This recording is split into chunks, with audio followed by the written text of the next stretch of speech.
Hey folks, welcome to Fiddlehed. Do you find it hard to practice every day? If you're a beginner, there may be something that will help you establish this practice.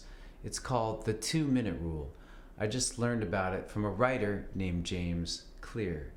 And the basic idea is when you're trying to establish a healthy habit, you want to take the smallest step possible to make it a daily occurrence.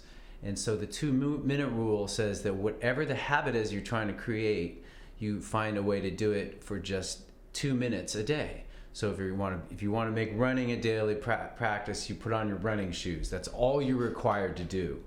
Or do yoga, you just take out your yoga mat, unroll it. All right, now this sounds kind of fishy, like, well, that's not actually doing it.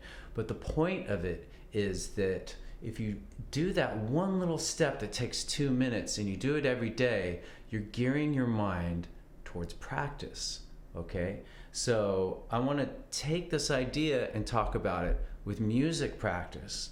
And I teach fiddle, so it's mostly for fiddlers, but I really think it applies to any instrument that you're learning. Basically, if you're a fiddler and you're playing you want to be able to play every day, you would take out your fiddle, you would rosin up the bow a little bit, and then just play. If you do nothing but play one note with a good sound, you're on your way. It's open D.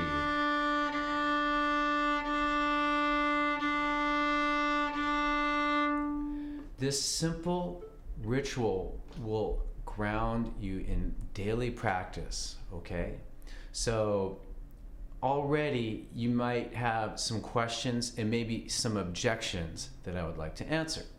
So a lot of you might be thinking, well, if I only play for 2 minutes a day, how am I going to get better? You can't learn to play something hard like the violin by playing only 2 minutes a day. And that objection is basically true. If that's all you ever did was play 2 minutes a day and you never went beyond that, yes, you would probably give up because you wouldn't get anywhere. You just tread water the whole time. The idea of the 2-minute rule is that it's, in the beginning, training you to see this as just a thing you do and just getting you to automatically take out the fiddle and play it. Take it out and play it. And even if it's a day where you're dead tired, you had a rough day at work, then you came home and you had to deal with a plumbing issue, the toilet was flooded, and then there was no food in the refrigerator, you had to go to the store and buy some food, or you had to order it somehow, all these things, and you have no energy left. But you will have energy to just pick up the instrument, play one note. What you're doing is you're just it's just another little win for becoming a musician if you do that. And if you're able to do that even when your energy is low, but you still do that habit, it's just there's something in the brain that happens, and once you've repeated this enough, it's just gonna be natural. And then you'll eventually get to a point where you don't have to use this rule. You can optimize your practice. And so that's what I like to spend the rest of the lesson talking about, is how to make the habit better. Because obviously if you just practice 2 minutes a day, that's not very optimal. But once you get that established, then we can move on to the next level.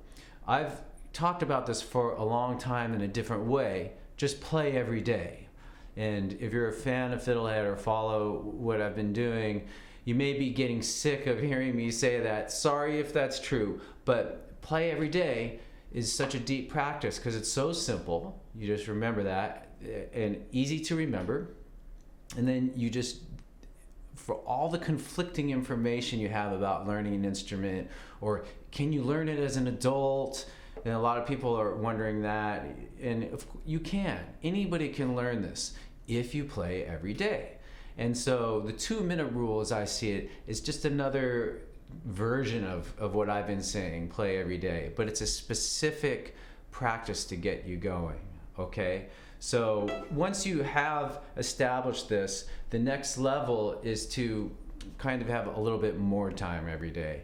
And what I've generally said to students is, You want to practice 20 minutes a day, at least 20 minutes a day for at least 6 days a week. So you have that one day where if you miss it, you can feel okay about it. And even if you only do 5 days, there's nothing magical about the 6 days a week. It's just going to be more a part of your life the more you do it, right? So anyhow, that's kind of the next least level of practice I would recommend once you've moved beyond the 2-minute rule. And the 2-minute rule, I think you can continue to do forever. There may come a point in your life where things get really busy again. You've had all this time to practice and now things go haywire. You can revert to the 2-minute rule to keep it going, unless you really just need to take a break and you want to take a break. But if you want to keep it going, the 2-minute rule might see you through those busy times of life.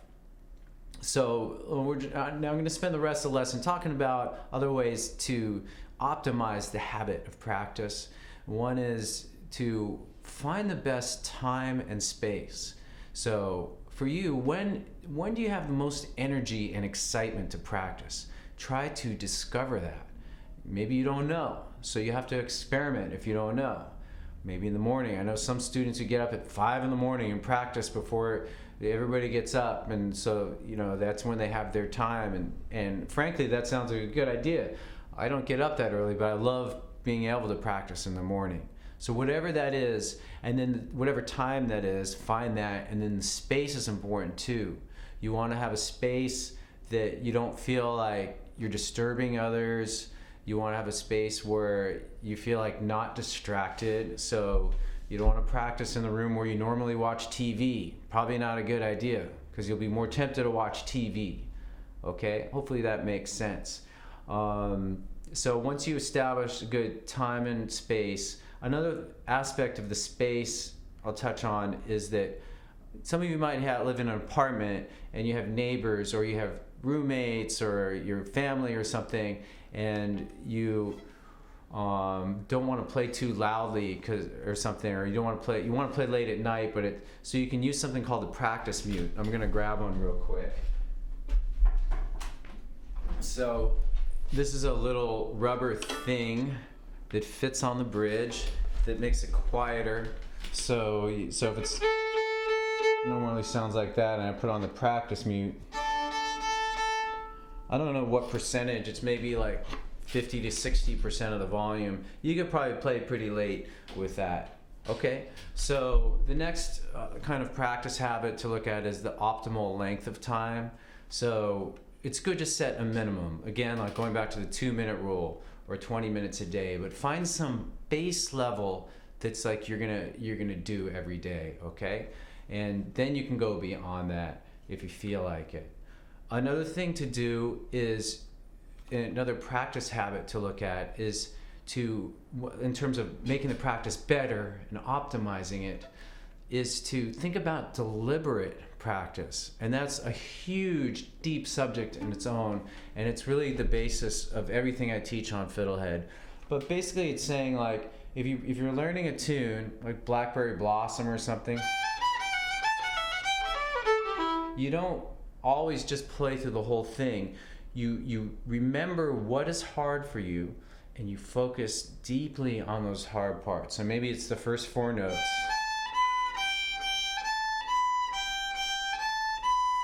So you allow yourself to get better at that one little section, you slowly speed it up, you slowly work on the tone, and then you can pull back to the whole thing, all right? So that's another way to optimize the practice habit, is to make the most of your time. If you only have 20, 30 minutes, you want to get maybe a little bit better at something. You don't want to just do random stuff. You want to focus on one thing, get it a little better, and then it's like, okay, I'm feeling like it's 10% better. That's a great accomplishment. All right, so a couple other things to help you with the practice habit. We're almost done here. Another big one is some kind of social reinforcement. So if you live with people, you may want to just or kind of let them know that you're practicing so that they're okay with it, and you know that they're okay with it. And then in addition to that, you kind of want to tell people so that you've publicly declared. It's kind of like marriage, you're getting married to your instrument. Sorry if that scares some of you off. But no, you're publicly committing to like, hey mom, I just started to learn the fiddle. I don't know what's going to happen, but I'm trying to do this. And it's like, wow, then they'll hopefully be encouraging, and or at least tell people you think will encourage you and be into it. Okay, because this public declaration, then it's just like, now that I've told people, I actually have to practice. Does that make sense? It's kind of an accountability thing. And then on a related note, another form of social reinforcement would be to join some sort of group that is also trying to do the same thing as you are, with whatever your habit is. So we're talking about music here, so you could join an online forum for fiddle, either through Fiddlehed, or there's other forums out there and Facebook groups, and then you kind of like support each other. Like, hey, I practiced today. Hey, look at this cool tune I did. So one of the Fiddleheads, a woman named Bernadette, told me she's got a fiddle pen pal. They like record fiddle tunes and send them to each other. That's a great example of this kind of social reinforcement. I don't think she was thinking that's why I'm doing it. I think it was just sort of a fun thing for her. But ultimately, if you make anything fun, then you're more likely to do it. All right, which leads to the last main way of establishing a practice habit is to create a reward for your practice. And it's all part of a kind of a scientific way of looking at habits. There's an article by the writer, again, James Clear, and I think the steps of the habit are: there's a cue, there's a craving, there's like the response, and then the reward. I can't believe I remembered that. The response is actually the behavior. There's another book on this called The Power of Habit, which I'll link to as well in the blog article for this. Sorry if I didn't mention that. I have a whole blog article which will give further detail on this that I'm not including in the video. So getting back to the reward, I encourage you to, instead of having some sort of external reward, like a carrot hanging, like, oh, I'm going to give myself this if I practice. I'm going to treat myself to some ice cream. I mean, maybe that'll work, but a better reward is to make the playing and the music itself the reward. And one way to do that is simply to play simple things until they sound good, and then you feel like, wow, I'm making music. This is great. And so that's more of an intrinsic reward. Does that make sense? Another way to make an intrinsic reward is to mark off days you practice, like on a practice calendar. So I just went online. I don't actually have a wall calendar right now. It's not my particular method, but you can print up a calendar if you don't have it, or buy a wall calendar is a cool idea. Get like your favorite impressionist painting wall calendar or cat wall calendar, and do something similar where every day you practice your minimum goal, whether it's 2 minutes, 20 minutes, an hour, you just put an X in there. And then you will find that as you do that, and as these X's grow for the month, you're going to be like, wow, that's awesome. I actually did that. And there's a whole thing that Jerry Seinfeld is credited with, a saying called "Don't break the chain." And basically, and his goal was to try to write every day. And as you see these X's grow, you say, "Don't break the chain." So maybe you break it once, but then you're kind to yourself and be like, well, I'm doing pretty good. I've practiced 6 out of the 7 days. And maybe if that's your goal, then you've achieved your goal. All right. So I'll just close by saying that this is all very scientific things. Our brains are geared towards habits. Habits make it so that things become automated. They become easier to do. So if you have a practice habit, you don't have to be sitting there like, should I practice today? It's just like, oh, when am I going to practice? Or it's time to practice, and you just pick it up and do it.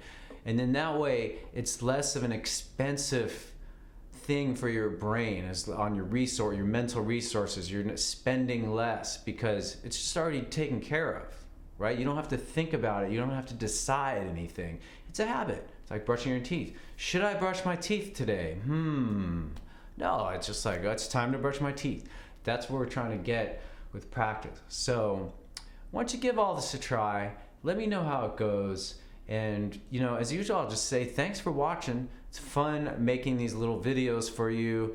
In addition to sort of like practice videos like this, I have an entire course devoted to teaching fiddlers of all levels with a little bit of an emphasis on beginners because it's very step-by-step, very progressive. But then I like to think that we're all beginners. And even if you may be a little bit more of an advanced beginner, that's the way I like to think of myself. But it's nice being a beginner because it's like, oh, there's more to do, more to learn. So anyway, hope you enjoyed this. And if you did enjoy it, hit like, hit subscribe, and we'll see you next time on Fiddlehed. So long. Go to fiddlehed.com for a progressive step-by-step course outline, color-coded tabs, play-along tracks, sheet music, and much more. Thanks for watching the video. Excellent. And don't forget to subscribe. Thanks.